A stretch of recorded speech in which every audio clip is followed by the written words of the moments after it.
ની નજર સામે ચોરી કરતી મધ્યપ્રદેશની શાતિર ગેંગ પોલીસના હાથે આવી ગઈ છે। આ ટોળકીએ 5 બેંકમાં હાથફેરો કર્યો છે। બેંકમાં નોટો બદલવાના બહાને ચોરી કરતી એમપીની ગેંગને ઝડપી લીધી છે। 5 બેંકમાંથી 90,000ની ચોરી કરનાર મહેશ ગુર્જર અને સૌરભની ધરપકડ કરાઈ છે। રાજકોટ શહેરમાં બેંકોને નિશાન બનાવતી એક શાતિર ગેંગનો રાજકોટ એ ડિવિઝન પોલીસ દ્વારા પર્દાફાશ કરવામાં આવ્યો છે। મધ્યપ્રદેશના ભોપાલથી આવીને રાજકોટની વિવિધ બેંકોમાં નજર ચૂકવીને કેશિયર પાસેથી નાણાં સેરવી લેતા હતા। આ બંને આરોપીઓ બેંકમાં ગ્રાહક બનીને પ્રવેશતા હતા। ત્યારબાદ કેશિયર પાસે જઈને મોટી ચલણી નોટોના બદલામાં નાની નોટો અથવા નવી નોટો બદલવાનું બહાનું કાઢતા। જ્યારે કેશિયર નોટો ગણવામાં વ્યસ્ત હોય અથવા બંડલ કાઢતા ત્યારે આ શખ્સો તેમની નજર ચૂકવીને નોટોના થપ્પામાંથી 20 થી 40 જેટલી નોટો અત્યંત સફાઈપૂર્વક કાઢી લેતા હતા। સામેવાળી વ્યક્તિને ખ્યાલ આવે તે પહેલા જ તેઓ ત્યાંથી રફુચક્કર થઈ જતા હતા।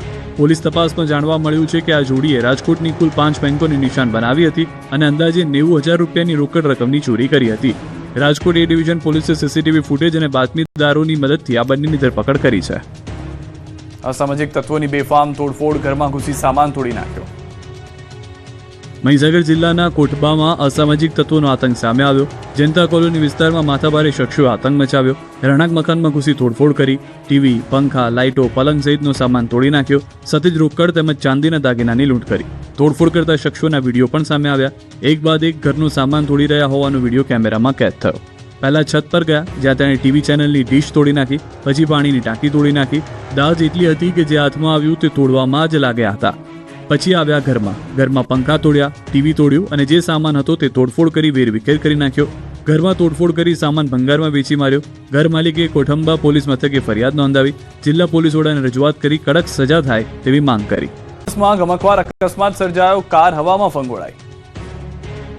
પીપલોદ વિસ્તારમાં ડુમ્મસ રોડ પર કારના ચાલકે સ્ટીયરિંગ પરથી કાબુ ગુમાવતા કાર ડિવાઈડર પર ચડી ગઈ અને ઝાડ સાથે અથડાઈને પલટી મારી ગઈ। આ ઘટનામાં કારમાં સવાર 2 વ્યક્તિઓને ઈજા પહોંચી।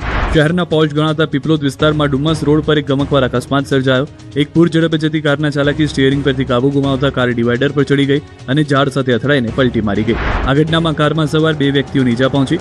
કારની ગતિ એટલી પ્રચંડ હતી કે ડિવાઈડરમાં રોપેલું મજબૂત ઝાડ પણ અથડામણને કારણે મૂળમાંથી ઉખડીને તૂટી ગયું। ઝાડ સાથે અથડાયા બાદ કારે રોડ પર જ પલટી મારી દીધી। અકસ્માતનો અવાજ સાંભળી આસપાસના લોકો અને અન્ય વાહન ચાલકો તાત્કાલિક મદદ માટે દોડી આવ્યા। કારમાં એક યુવક અને એક મહિલા સવાર હતા। કાર પલટી મારી જવાને કારણે મહિલાને વધુ ઈજાઓ પહોંચી હોવાથી તેમને તુરંત સારવાર અર્થે નજીકની હોસ્પિટલ ખસેડવામાં આવ્યા। સદનસીબે કારની એરબેગ સમયસર ખુલી જવાને કારણે બંનેના જીવ બચી ગયા। અકસ્માતના પગલે ડુમ્મસ રોડ પર ટ્રાફિક જામના દ્રશ્યો સર્જાયા। ઉમરા પોલીસે તાત્કાલિક ઘટના સ્થળે પહોંચીને ક્રેન દ્વારા પલટી ગયેલી કારને સીધી કરી રોડ સાઈડ ખસેડી હતી। માત્ર એક ઈમેલથી આખું પોલીસ તંત્ર દોડતું થયું। રાજ્યની અનેક પોસ્ટ ઓફિસને મળ્યો ધમકીભર્યો ઈમેલ। પાછલા 1 મહિનામાં ધમકીઓ પર ધમકી મળી રહી છે। એક ઈમેલ આવે અને પોલીસ તંત્ર દોડતું થઈ જાય। આ વખતે રાજ્યની અનેક પોસ્ટ ઓફિસને ઉડાવી દેવાની ધમકી મળી। વાત સુરતથી, જ્યાં આગળ સુરતના પીપલોદ વિસ્તારમાં આવેલી પાસપોર્ટ ઓફિસને પણ બોમ્બથી ઉડાવી દેવાનો ધમકીભર્યો ઈમેલ મળતા તંત્રમાં હડકંપ મચ્યો। ઉમરા પોલીસ તાત્કાલિક ઘટના સ્થળે પહોંચી સમગ્ર પરિસરને કોર્ડન કરી લીધું। ડોગ સ્ક્વોડ દ્વારા સઘન તપાસ હાથ ધરાઈ અને સુરક્ષા એજન્સીઓ એલર્ટ મોડમાં આવી ગઈ। ઓફિસ આસપાસ સુરક્ષા કડક બનાવવામાં આવી। કર્મચારીઓ અને અરજદારોમાં ભયનો માહોલ જોવા મળ્યો। તો નવસારી શહેરના નાગ તલાવડી વિસ્તારમાં આવેલી પોસ્ટ ઓફિસને પણ ધમકી મળી। અજાણ્યા ઇસ્મ દ્વારા ઈમેલથી ધમકી આપવામાં આવી, જે બાદ બોમ્બ ડિસ્પોઝલ સ્ક્વોડ ઘટના સ્થળે પહોંચ્યું। તો વલસાડમાં સુરક્ષાના ભાગરૂપે પોસ્ટ ઓફિસ ખાલી કરાવાઈ। પોલીસ ઘટના સ્થળે પહોંચી હાથ ધરી તપાસ। તો પાટનગર ગાંધીનગર સિવિલ હોસ્પિટલની બોયઝ હોસ્ટેલને બોમ્બથી ઉડાવી દેવાની ધમકી મળતા હોસ્ટેલ ખાલી કરાવાઈ। તમામ વિદ્યાર્થીઓને સુરક્ષિત રીતે બહાર કાઢવામાં આવ્યા। સૌરાષ્ટ્રની વાત કરીએ તો અમરેલી પોસ્ટ ઓફિસને બોમ્બથી ઉડાવી દેવાની ધમકી મળતા ફાયર ટીમ, બોબ સ્ક્વોડ સહિતની ટીમો ઘટના સ્થળે પહોંચી તપાસ હાથ ધરી। પોસ્ટ ઓફિસ ખાલી કરાવી વધુ તપાસ હાથ ધરી। જ્યારે જૂનાગઢના પોસ્ટ ઓફિસના પાસપોર્ટ કેન્દ્રને ધમકી મળતા તંત્રની ટીમો દોડતી થઈ।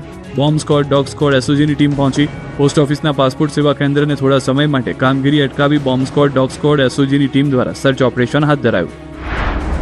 સુરેન્દ્રનગર મુખ્ય પોસ્ટ ઓફિસને બોમ્બ મૂકી ઉડાવી દેવાની ધમકીનો મેલ મળ્યો। પોસ્ટ ઓફિસને ઉડાવી દેવાની ધમકી મળતા પોલીસ વિભાગ એલર્ટ બન્યું। પોસ્ટ ઓફિસમાં હાજર તમામ નાગરિકોને સુરક્ષિત બહાર કાઢવામાં આવ્યા। પોલીસ દ્વારા સઘન ચેકિંગ હાથ ધરવામાં આવ્યું। રાજકોટમાં એક પોલીસ કર્મીનો વિડીયો વાયરલ થયો, જેમાં થઈ તું મેં।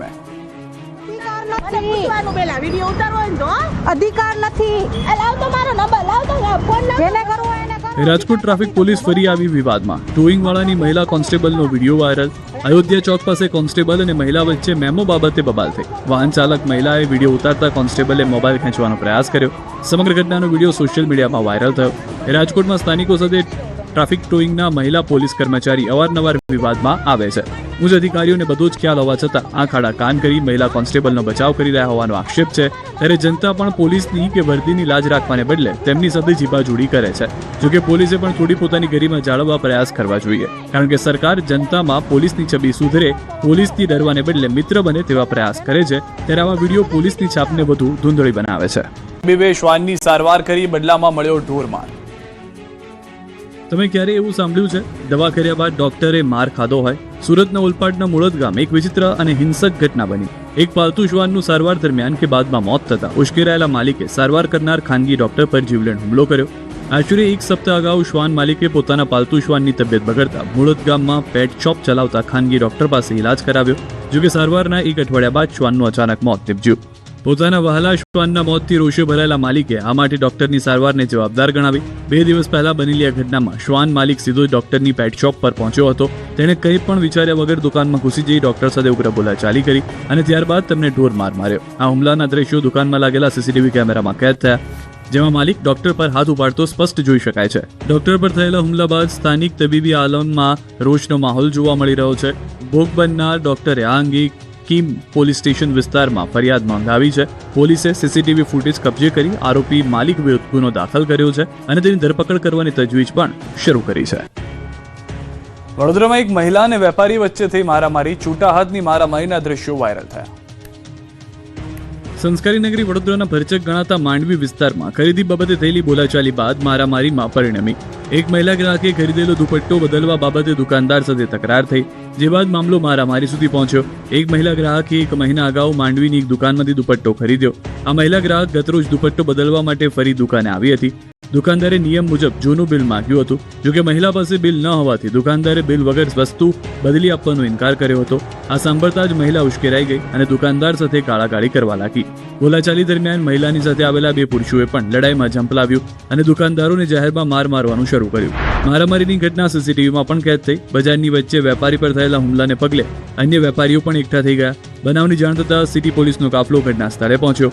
પોલીસે ભોગ બનનાર વેપારીની ફરિયાદના આધારે હુમલો કરનાર મહિલા અને 2 પુરુષ વિરુદ્ધ ગુનો નોંધી તેમની શોધખોળ હાથ ધરી છે. બંધારણમાં અનેક નિયમ બનાવ્યા પણ ધૂણતા એક ભુવાએ ગેનીબેનને મોટો પડકાર ફેંક્યો છે.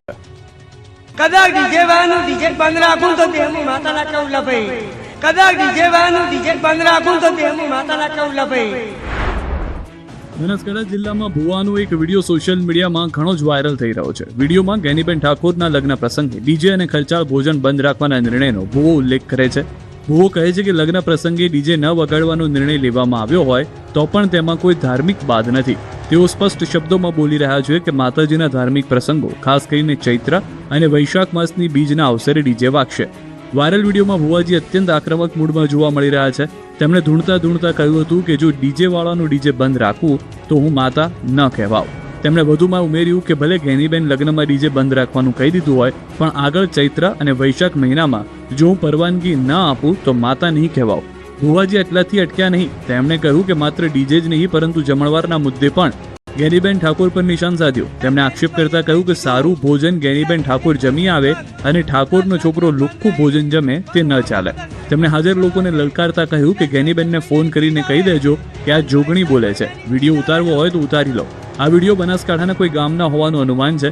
એક તરફ ગેનીબેન ઠાકોર સમાજમાં કુરિવાજો અને દેખાદેખીના ખર્ચ ઘટાડવા માટે ડીજે અને મોટા જમણવાર બંધ કરવાની ઝુંબેશ ચલાવી રહ્યા છે, ત્યારે બીજી તરફ ભુવાજીના આ નિવેદનને સમાજમાં નવી ચર્ચા જગાવી દીધી છે. જોકે આ ઘટના બાદ ભુવાજીને અક્કલ આવી ગઈ. તેમણે તુરંત પોતાના બોલેલા બોલ પરત ખેંચી લીધા. ટીના ભુવાજીએ ગેનીબેનની માફી માંગી લીધી. ડીજે વગાડવાના નિવેદન અંગે સ્પષ્ટતા કરી. રાતે હું રમેલમાં ગયો અને માસી તોડતે બોલે ગયું. એટલી મેં સમાજને એવું કીધું કે ચૈત્ર મહિના ડીજે વાગશે એમ બોલાઈ ગયું. અને પબ્લિકને એવું થઈ ગયું કે વૈશાખ મહિનાથી વાગશે એવું ગણાઈ ગયું છે. પણ 2 હાથ જોડી માફી માગું છું અને મારા સમાજમાં જે તે મારા ગામના જે સમાજમાં મને જે દર ધર્માન કરે એ કરવા હું તૈયાર છું.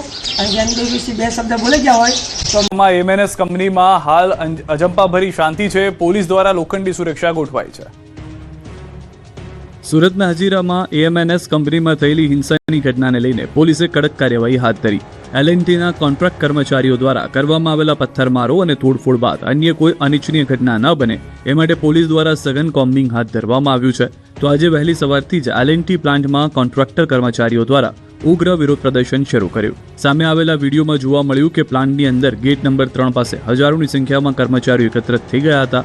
પ્લાન્ટના આંતરિક ભાગમાં આટલી મોટી સંખ્યામાં કર્મચારીઓ એકઠા થતા કામગીરી સંપૂર્ણપણે પ્રભાવિત થઈ છે. પોલીસે 37 શખ્સો સામે બીએનએસની કલમ 109 મુજબ ગુનો દાખલ કર્યો છે. તો હત્યાના પ્રયાસમાં ગુનામાં આરોપીઓની અટકાયત કરી પ્રક્રિયા હાથ ધરાઈ. ટોળામાં સામેલ 300થી વધુ અજ્ઞાત લોકો વિરુદ્ધ પણ ફરિયાદ દાખલ કરવામાં આવી છે. સીસીટીવી ફૂટેજના આધારે શંકાસ્પદોની ઓળખ પ્રક્રિયા ચાલુ છે. સાથે જ બીજા આરોપીઓની ઓળખ કરી અને તેને પકડવા માટે તમામ ટીમો દ્વારા કોમ્બિંગની પ્રક્રિયા ચાલુ છે. કાયદો અને વ્યવસ્થા જળવાઈ રહે તે માટે પ્લાન્ટ પાસે ચુસ્ત પોલીસ બંદોબસ્ત ગોઠવાયો છે. પાણીપતમાં એક કર્મીના મોત બાદ ગઈકાલે આક્રોશ જોવા મળ્યો હતો. કર્મચારીઓએ કામ બંધ કરી હોબાળો મચાવ્યો, સાથે તોડફોડ પણ કરી. વિવિધ માંગ સાથે કામથી અળગા રહ્યા. મામલો કાબુ બહાર જતા પોલીસે 40 ટીયર ગેસ સેલ છોડ્યા, સાથે 4 રાઉન્ડ ફાયરિંગ કર્યું. હિંસા પાછળ સોશિયલ મીડિયાનો મોટો હાથ હોવાનું તપાસમાં બહાર આવ્યું. હરિયાણાના પાણીપતમાં થયેલા શ્રમિક આંદોલનના વિડીયો વોટ્સએપ અને ટેલિગ્રામ ગ્રુપમાં વાયરલ કરીને કર્મચારીઓને ઉશ્કેરવામાં આવ્યા. પોલીસ તપાસમાં ખુલ્યું છે કે આ ગ્રુપ્સમાં ખાસ કરીને પોલીસને ટાર્ગેટ કરવા અને હિંસા ભડકાવવા માટેના મેસેજ ફરતા કરવામાં આવ્યા હતા.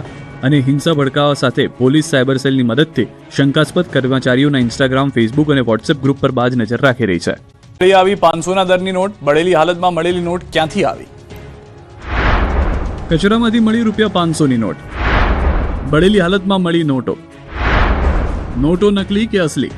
શહેરના પાંડેસરા વિસ્તારમાં કચરાના ઢગલામાંથી બળેલી હાલતમાં ₹500ના દરની ચલણી નોટો બળેલી હાલતમાં મળી. ચોંકાવનારી વાત તો એ છે કે આ નોટ આવી ક્યાંથી? નોટ અસલી છે કે નકલી? આ મામલે સ્થાનિક લોકોએ પોલીસને જાણ કરતા જ પોલીસની ટીમ ઘટના સ્થળ પર પહોંચી અને બળેલી હાલતમાં મળેલી આ ચલણી નોટો કેટલા રૂપિયાની છે તથા તે આ રીતે કચરાના ઢગલામાં કઈ રીતે પહોંચી તે મામલે ઊંડાણપૂર્વક તપાસ શરૂ કરી છે. સુરત શહેરના પાંડેસરા વિસ્તારમાં સ્થાનિક લોકોને કચરામાંથી ₹500 મૂલ્યની ચલણી નોટો મળી આવી છે. શંકાસ્પદ રીતે મળી આવેલી આ 500ના દરની ચલણી નોટો મામલે સ્થાનિક લોકોએ તાત્કાલિક સ્થાનિક પોલીસને જાણ કરી હતી. જે બાદ સ્થાનિક પોલીસ અધિકારીઓનો કાફલો ઘટના સ્થળે દોડી આવ્યો અને સમગ્ર મામલે તપાસનો ધમધમાટ શરૂ કર્યો છે. ગરમીનો પારો સીધો પહોંચી જશે 40 ડિગ્રીએ. જોજો, ઘરની બહાર ન નીકળતા. ગરમીનો પારો પહોંચી જશે આસમાને. 3 થી 5 ડિગ્રી તાપમાન વધશે. ગુજરાતમાં આગામી દિવસોમાં ગરમીનો પારો આસમાને પહોંચે તો નવાય નહીં. રાજ્યમાં આગામી દિવસોમાં ગરમીનો પ્રભાવ વધુ અનુભવાય તેવી શક્યતા હવામાન વિભાગ દ્વારા વ્યક્ત કરવામાં આવી છે. હવામાન વિભાગના વૈજ્ઞાનિક રામાશ્વરી યાદવે આગાહી કરતા જણાવ્યું કે 2 દિવસ બાદ તાપમાનમાં 3 થી 5 ડિગ્રી સુધીનો વધારો થઈ શકે છે. આ વધારાને કારણે લોકોને ઉનાળાની અસર વધુ અનુભવાશે. टेम्परेचर की बात करेंगे तो आने वाले 2 दिनों के लिए maximum temperature no large change में रहेगा. उसके बाद मैक्सिमम टेम्परेचर में 3 से 5 डिग्री की ग्रेजुअल बढ़ोतरी का पूर्वानुमान है. और मिनिमम टेम्परेचर की बात करेंगे तो मिनिमम टेम्परेचर भी आने वाले 2 दिनों के लिए नो लार्ज चेंज में रहेगा. उसके बाद मिनिमम टेम्परेचर में 2 से 3 डिग्री की बढ़ोतरी का पूर्वानुमान है. હાલમાં અમદાવાદમાં મહત્તમ તાપમાન 34.7 ડિગ્રી નોંધાયું, જ્યારે ભુજમાં સૌથી વધુ 35 ડિગ્રી તાપમાન નોંધાયું. જો આગાહી મુજબ વધારો થાય તો કેટલાક શહેરોમાં તાપમાન 37 થી 39 ડિગ્રી સુધી પહોંચી શકે છે. ખાસ કરીને બપોરના સમયે તડકો વધુ રહેવાની શક્યતા છે. આ ઉપરાંત હવામાન વિભાગે પવનની દિશામાં ફેરફાર થવાને કારણે ગરમીનો અનુભવ વધશે. ઠંડક લાવતી પવનની ગતિ ઘટતા અને દિશા બદલાતા દિવસ દરમિયાન તાપમાન વધુ લાગશે. ગરમી વધતા નાગરિકોએ સાવચેતી રાખવી જરૂરી છે. બપોરના સમયમાં બહાર નીકળવાનું ટાળવું, પૂરતું પાણી પીવું અને હળવા કપડાં પહેરવા જેવી સલાહ આપવામાં આવી રહી છે.